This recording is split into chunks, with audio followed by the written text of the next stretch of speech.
Seraphim 17 once again. This is my Dark Souls Soul Level 1 Restricted run, and we're going to be going to Artorias to the Great Grey Wolf Sith. So talking to Elizabeth just to check her out, 'cause I never really come to this lady as a merchant. I usually kill her for the Elizabeth mushrooms, which are extremely useful. Speaking of, there you go. I'm not a nice man on this game sometimes, folks, but those mushrooms are very valuable and very rare, so why not? But we're going to be going through the Royal Wood to activate all the elevators, which can be intimidating at first unless you know a good path. And in between invading this place and playing this place, I'm pretty good with the path through this area. It's not an easy place though, just mainly because of these guys. The serfs have got some wicked range when they want to. There's a lot of them, so you can pull mobs of these enemies. And then they're backed up by the big guys, which are, are very dangerous too. They really thought about filling the woods with enemies this time, because when you go to Darkroot, there's a couple of trees, there's some of those weird mushroom things, there's some NPCs, but there's not really that many dudes, and this place is filled with dudes, so it's kind of an interesting juxtaposition. But the safest path around this area is to just follow the edge of the crevice that's on this side over here, near this cliff. If you follow this cliff line, you'll effectively avoid all the fights, get to the bridge, and then you can immediately keep pushing through the next sequence to get to the area where the Colosseum is. And sure, you're not going to fully explore everything, you're not going to find all the good items, but this is a restricted run where my impetus is on taking no damage.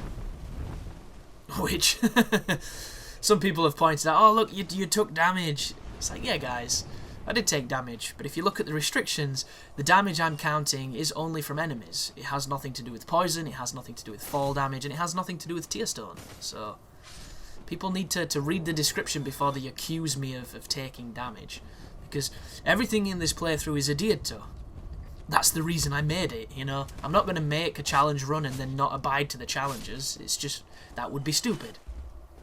It's kind of the same how somebody once told me that a lot of really high level and prolific YouTube guide makers don't play on the hardest difficulty and say that it is on the description and everything so that they get more views, which I like to think is not true, but this is YouTube. This is the place where, you know, honor and fucking integrity and good videos essentially are superseded by the need for money and advertising and revenue. So I suppose it's just as likely as people doing it on the right difficulty as there are people lying about the difficulty that they're doing it on. And then when you combine it with the people on YouTube, the viewers themselves, that are all super eager to say that this is not the hardest difficulty, you get this shit-fisted cocktail, which is just not cool. And that's why I like games that have, you know, a way of portraying the difficulty without it having to be pasted in the top right corner saying you are on this difficulty. You know, enemies that don't show up on the earlier difficulties, situations that don't really happen on the earlier difficulties. Those are the games that I enjoy the most, just because nobody can argue it, you know. When you play Devil May Cry on Dante Must Die and you take on the dude with the horns, the Hell Scythe or whatever he's called, or the Hell Scissors, as opposed to taking on a Shadow, that's how you know this is on the hardest difficulty, because this enemy just is not here. And I think that's cool. And a lot of people have said that difficulty in Dark Souls would effectively kill the challenge of the game, and I think that's true. I don't think there should be a modifier per se. I think there should just be a covenant that makes the game easier, or some kind of fiction that helps you out, as opposed to just picking easy instead of picking normal. The one cool thing that would come out of difficulty levels is obviously harder difficulties, because if Dark Souls had a difficulty level, it'd be a much different game, and I'd definitely be playing it on whatever the hell the hardest would be. But as it stands, the hardest is essentially New Game Plus. And a lot of people will say, oh, what about New Game Plus 7? Well, New Game Plus 7 is hard, and it's a big jump, but it is nowhere near the jump that the enemies get in New Game Plus. You know, it kind of just peaks out after a while. It just teeters. And then on Demon Souls, you have the pure Black Will tendency, which people go to, you know, they do the whole New Game Plus 7, pure Black World tendency, and it's as hard as it can be. And that's literally it, that's your limit. At that point, you have to then add restrictions because the difficulty just stops at that point. Anybody wondering, like, oh, you're taking damage? This is me getting into Tear Stone, guys. This is a really, really useful technique as well. All you have to do is use your Dust Crown Ring to lower your life, and then drop off this a couple times, and it'll get you into Tear Stone range pretty effectively.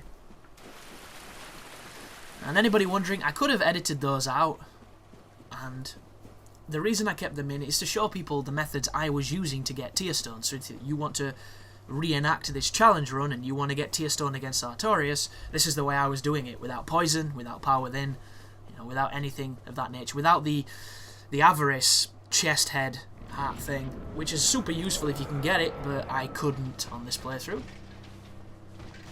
But this is Artorias. This is another guy who I have fought more times than the average Dark Souls player. You know, I've never ever summoned help against this fight. Every single fight I've had against Artorias has been one-on-one. And I think he's one of the best bosses in the game. I do. I think this guy is literally, easily one of the best, most intense and just enjoyable fights in Dark Souls. And worth the DLC price alone. Same with Manus. Manus is a terrific boss. Like, I think all the bosses on the DLC are great. I just disagree with Calamite because Calamite has got so much life.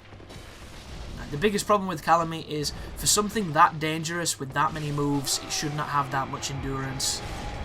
It shouldn't. It should be a lot weaker than he is, but Calamite's the hardest boss on the game, I think, by far. You know, no damaging Calamite is a work of art, and it's very, very challenging. But that is Artorias anyhow. This is as far as we're going to go in the Ulasil. There's a couple of easy souls. I'm probably going to walk back to Firelink at this point. There you go. And we're going to be going into New Londo Ruins. I have no idea what I'm doing there. Moment of insanity. But you'll notice I'm going to clear out New Londo, I believe, before I get the key to Sif. So what I'm going to do here is I'm going to drain the water, come back, kill Sif, and then go back down for the Kings. Because once you drain the water, New Londo is easy. You can run past all the Dark Wraiths. You can run past the big dirty pizza monsters. It's a joke, actually. And that's one of the things that's always surprised me about New Londo Ruins. It's easily one of the shortest areas in the game. The only area probably shorter than this place is perhaps the Drake Valley, or maybe the Painted World if you know what you're doing. Because when you come here and you see this place and the frame rate dies a death, it looks epic, it looks vast, it looks labyrinthine, it looks like there's a ton of shit to do, and there isn't. There is not a ton of shit to do here. And when you drain the water, it becomes even less complicated. There's even less to do. It's obnoxious. You can probably count on two hands how many Dark Wraiths there are, which is bullshit, man. The Dark Wraiths are one of the coolest enemies in the game. This is the only place they turn up, and there's only a handful of them. It should have been so much longer. This place should have been as long. I mean, I can't really say that, can I? Because all of Dark Souls is brevity inspired. It really is. It is so short. Every area could have been longer, but it isn't, and I think that's a great thing that they did there, because games nowadays, they don't know when to move on to a new place. They don't know when to say, yeah, this is this area done, this is the next area. So you generally get to the point where you recognise the corridors as they're being copy and pasted, or you get to the point where you notice what you're doing because it just isn't as fun anymore. Dark Souls never does that, because you're never in one area long enough. And I think that's definitely a strength, but I wish they were longer. I wish some of them were longer, I really do. You know if Darksiders 2 had the same eloquence... I didn't mean to say eloquence then. That is not even a word. Eloquence might be a word, actually. I know. Eloquent is a word. I'm thinking elegance, because that's what I wanted to say, but then I mixed it with eloquent, so I became eloquence, which could be a new word. Who knows? But the level design is elegant, and if Darksiders 2 had that, the guide would be up. Darksiders 2 does not have that, so it lasts much longer than it fucking should, and it gets to the point where you're really not enjoying it. Or I wasn't enjoying it. But this is easy, this part. The first area in this area is simple. I kick the ladder just in case. No, I don't kick the ladder, I'm a liar. I've put on the gold serpent ring, just in case I need more transient curse. And this is where it gets bullshitty, because the ghost can sneak up on you here and get you through the floor, which is really, really just frustrating and maddening. And there's also going to be ghosts that can come out of the house behind me, out of this big building here. So what I'm going to do is I'm going to run into this room to aggro them. And actually, I'm not. Maybe that's enough. Maybe just entering this room is enough to aggro them. It is enough. So now that the ghosts want me, they're going to all come floating out of the walls and come towards me. Here they are. This is not all of them, by the way. There are a shit ton of ghosts. There's easily 10 plus ghosts at this section. And I'm just going to throw firebombs at them because it works really, really well. I've got 79 black firebombs. They've already proved their worth to me. You know, I threw one at Ornstein. That's how useful they've been. And I'm just going to douse these ghosts as best I can with fireballs. And you never know how many are left. You never know when it's safe. So instead of going into the room and risking climbing the ladder, what I decided to do is I'm going to climb all the way up and drop into the room. And that way, the ghosts come for me when I'm on the roof, and when I drop down, they're all away from me, and I don't have any threat of dying, which is important. And on this playthrough, I say dying, I mean getting hit. It's the same thing, really. So I use the throwing knife to get its attention, then I hit it with a big bomb, and then I kill it with a bomb. And this is when things get hard. That's me trying to pick that thing up. It didn't work, obviously. It's just how Dark Souls is at times. So, up here, there's a ghost immediately. There's also going to be a ghost to my left, but I think he only turns up if you go for the item. So instead, I'm going to ignore him. I'm going to run on here, and I do a lap of this top area, trying to get any of them from that room to come and follow me. You know, instead of cutting me off and smacking me through the wall like that guy tried to do. So this is about as dangerous as it gets, because I don't know where the other ghosts are. I don't know how many ghosts there are. They could be coming to hit me as I speak, as I'm fighting that one, and God, it wasn't fun at all. It was really nerve-wracking.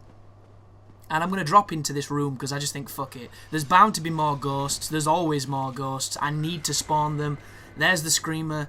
There's a handful of more ghosts in there, and this is when things get real dangerous. So I do the shortcut, which is dangerous on itself, and then I come down here. Because I didn't want to run past that corner, because I've been hit on that corner before. And luckily enough, I get stacks of them all queuing up right there. I get a bunch of kills with the firebombs, and I think we're close to killing all of them. I think that's it. There's still the Screamer inside. There's still perhaps one or two knocking about. And again, I'm going to come up here, and I think I'm going to drop into the room. Because the cool thing about dropping in the room is you can surprise the Screamer, and it doesn't get a chance to attack you, which is really useful. I just dropped into the wrong area, though, so this is it. This is all glory at this point. Run around, check everything. I think they're dead. I think all the ghosts are dead. So this is it. This is when you hold your breath when you climb. Because if you're going to get hit, you're going to get hit here. He's just going to go, dint, and smack you. But he didn't, because all the ghosts are dead. And you've just done probably the second hardest part of the challenge. Well, this is a surprise. This is Ingward. So, if you have the Lord Vessel, he'll give you the key to the seal. If you don't, you can kill him and get it. And the best way of doing it is to shoot him with a bow. Shoot him from a bow from downstairs, so you don't have to fuck about with this house. But obviously, no bow is one of the restrictions in this run. So that's the reason why I haven't been using one, and that's the reason why I will not be using one. Because I wanted to take away that edge. Because if you get used to using a bow on this game, you can make it so much easier, because you pull aggro specifically. You do a lot of things, and you know, this is about a challenge. This is about putting you out of your comfort zone. And I think this is as out of your comfort zone as you can be. Because a lot of people use FAP. There's no FAP on this. You know, a lot of people use Darkwood Grain Ring. There's no Darkwood Grain Ring on this. Hell, a lot of people use shields. There's no shield on this. It's pretty much as uncomfortable as it gets. Like, I've not limited any weapons because I appreciate that everybody's going to have their own weapons that they enjoy. There's been a fade here. I don't know if you noticed. It started getting dark. That's because I didn't want to see the journey back or the homeward bone or the loading screens, because we've already done a lot of that shit.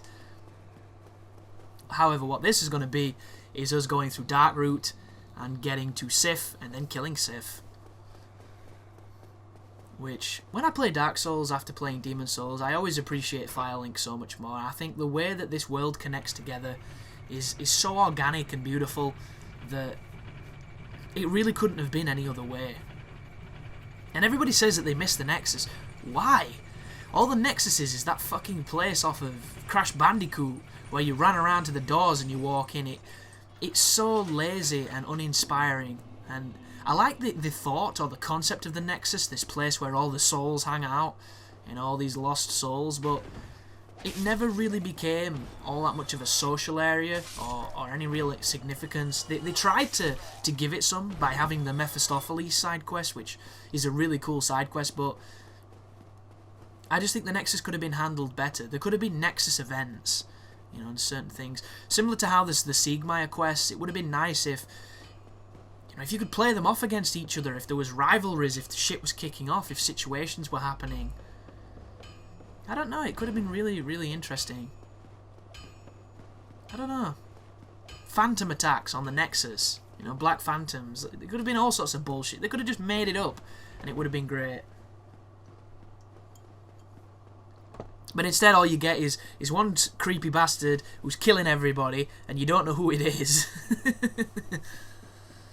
Although if you played Dark Souls, when you go back, you know immediately who it is, because he sounds just like Lautrec.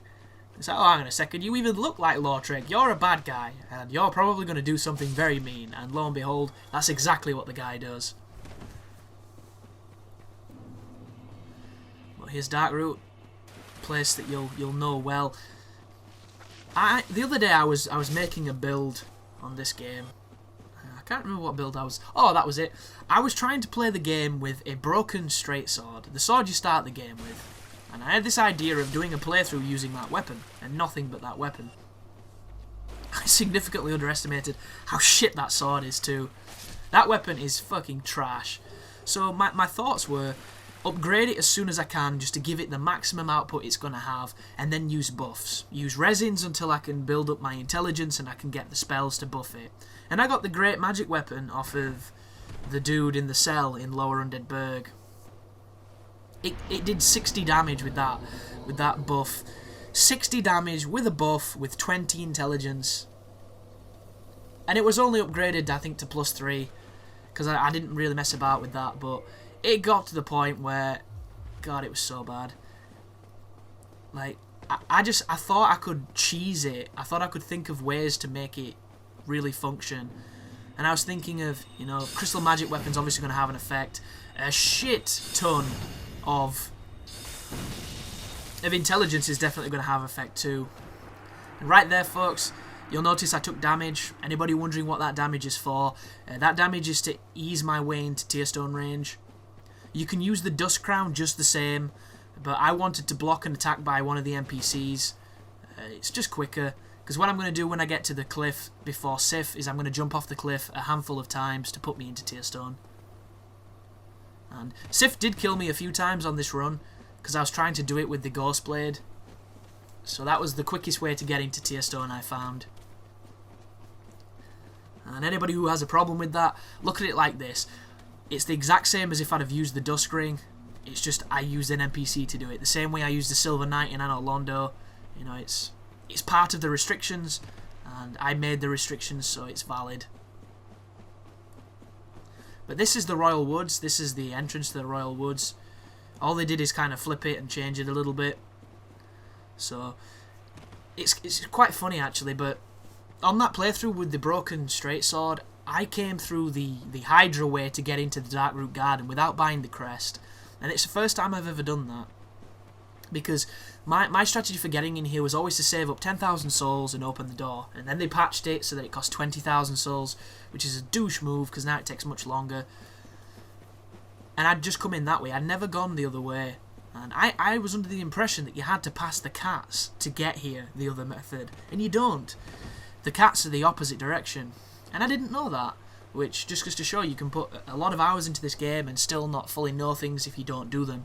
And I've only ever fought the cats once, and they killed me on my second playthrough of the game, so I've never gone back in that area again. A, because I know there's nothing there except for souls, and B, because I hate those cats. And it's just something I've never really done, and I did it the other day, and it was, I don't know, just that weird thing of doing something that had a stigma from when you first played, and then realising that you just kind of got unlucky when you first entered that area, and it was really different. But that is the end of this video anyhow, guys. That is the end of Sif. We've got the Crest of Artorias. We're going to be taking on the Four Kings in the next one, and then pushing forward to perhaps Nito, and then Seath. So thank you for watching, and you take care now.